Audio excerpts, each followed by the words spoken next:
We get Nique back today. I know you've been looking forward to that. Just talk a little bit about, kind of how much you've been anticipating his return and what he adds to the group.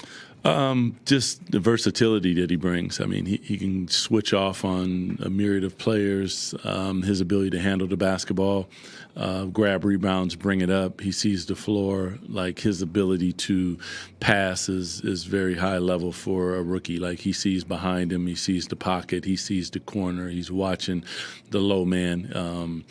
Probably something I didn't necessarily anticipate, but watching him go, then he rebounds the basketball, he crashes, and he can guard. So a big bonus to have him back. Obviously, his first game, so we got to pump our brakes. But the point is, it's good to start to get back some of the pieces that in these games previous that were obviously missing. Can you elaborate on just the passing ability and the point guard skills and how much of a kind of surprise that's been? I mean, because I watched him work out the previous year when he went back to school, and I didn't see all of that. Then watching film on him, rebounded at a high level, it just, I did see him pass. It's not like I didn't see him pass. It's just at the NBA level, when you're watching guys make reads that are rookies, it's interesting because most guys who are rookies don't read the low man and see if he's in or if he's not in. He doesn't look at the pocket real quickly to see if the guy that's pulling behind him is open. And then there's been some where he's driving down the lane and someone cuts from the corner and he has the patience to let the defender come to him and then drop it off. Like, those are high-level things for a rookie. Doug, how do you balance, the team playing well in the first half, doing it can do it, versus what's happening in the second half so far this season? Damn, In terms of how you discuss it. you don't balance that.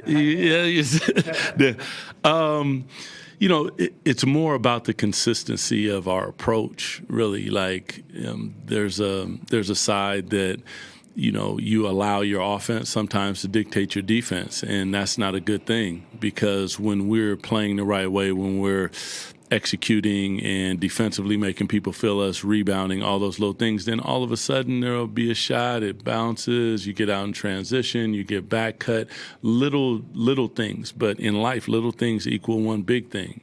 And that big thing so far is, I said when I think we were 1-3 or something like that. I said we should be 4-0, but we're not ready to do that. And you're not ready to do it because until you're ready to execute the little things and do the hard things consistently, it's monotonous, man. But it's winning basketball. So when we get to that point, we'll make that next step. Doug, Jamal Crawford had a social media post. I don't know if you saw that. It was sent to me. Yep. It was sent? Yeah, I don't really do social. What is it about being a mentor to those Seattle guys that meant so much to you as a player and even now? It's an interesting question. For me, being a kid in the inner city of Seattle, no one had done what I was able to do. There had been one, James Edwards, it was like 17 years before me, but in that present era. So I understood the streets and the things that these guys were going through and what they were seeing on a day-to-day basis, and it's not always a beautiful thing. But it shapes you in a way that, even Kevin, Porter here, like, he's from the same block. It's tough. So when I see a guy like Jamal, and he was, I think, 13 years old, and I'm just like, you got a chance, so you need to make sure that you do this. Those are valuable lessons. No one did that for me, so just trying to pay it forward. Just kind of a broader question, Doug. From a coaching standpoint, as a player, what coach did you have that had the biggest impact to you on a player, but then also is kind of now in your first full year in this chair, kind of impacting you as a coach? That's a good one. There's probably two. One was Pat Riley, because Pat wasn't about no games. So he's going to say the elephant in the room, and we all going to see it. And I really love and appreciate that about him. He was about hard work and playing for your teammate. Coachy, Pete Carrill, probably because he would always hand you a live grenade and pull the pin, and the knowledge would come out after he walked away and it blew up. And I try to pass that on to my players. Sometimes I know they think they're like, this dude wild, he's crazy. But, you know, a lot of times when you don't see, knowledge is interesting. It comes to you, you know, when the student is ready, the teacher appears. That's something that I've always lived by. So the knowledge can be there, but if you're not ready for it, it doesn't really matter. So those probably are the two. There's been a lot of them, but that strike me right off the bat. Everyone obviously talks about the spacing and the shooting in today's game, but I'm curious, what do you see as the most difficult aspect of playing defense?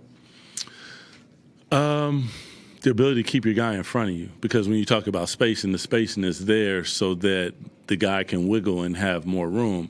So if you can catch the first move, then that allows guys that are in the gap and in help to help you a little bit. But if you can't, all of a sudden it causes a full rotation. The full rotation means that we out there running around and the ball is hopping and now you are behind. I like to hit first. I like to be an aggressor as opposed to reactionary. But it's a process to understand how to do that and do it consistently. Defense isn't easy, man. It's not. That's why everybody don't do it. Because if it was easy, it would be a whole bunch of defensive players in this league. And last time I checked, it's not. So, I think, like, when I see spacing, that's probably the biggest thing is the ability to catch the first move. If you can catch the first move, you give yourself a chance. Over the years in Milwaukee, it's been a pretty clear hierarchy, right? Like whether it's Giannis, Yes. Dave, like Chris, or whoever it might be. Yeah. This year, when it's kind of like just Giannis is the guy that's going to score 30, and then different guys are popping each night, is that a unique kind of thing to prepare for? It's difficult because that means you got talent. So Green all of a sudden starts hitting some threes, and then Rollins goes off for a game downhill, and then KP is KP. You know, I mean, on any given quarter it might jump off. So then you got Bobby coming off the bench. Like, there are a lot of Trent can hit shots. So it's difficult to deal with, especially when you have a player as great as Giannis, because he is going to make you play defense and stop him. And if you don't, he's going to go for a big number, and not being selfish, he moves the basketball, which makes it definitely difficult. It's a difficult task, but it's doable. Doug, the offensive rating, defensive rating, net rating for your starting group right now, it hasn't been real good. Yep. Is that something you just sort of dismiss because it's so early, or is it something that you're looking closely at? No, you never dismiss it because it's a part of the game. I think that we understand that, you know, missing pieces, one of the key pieces is the shooting piece, and probably one of our best defenders at the same time. And then you mentioned the young kid in Nique, who is a great defender, but that doesn't let us off the hook. We still have to find ways to defend, whether that is, you know, full rotations like I mentioned previously, whether it's showing, whether it's zone. We have to be committed to figuring out what that means. And, you know, when I took over last year, there was a group that had a bad rating. Once you got Keon in there, it changed. And then after that, it was fine. But the point is, we have to find a rhythm with the group that we got, because you got what you got. You can't look at like, oh, if I had this, if it was a fifth, well, you guys probably know the rest of that.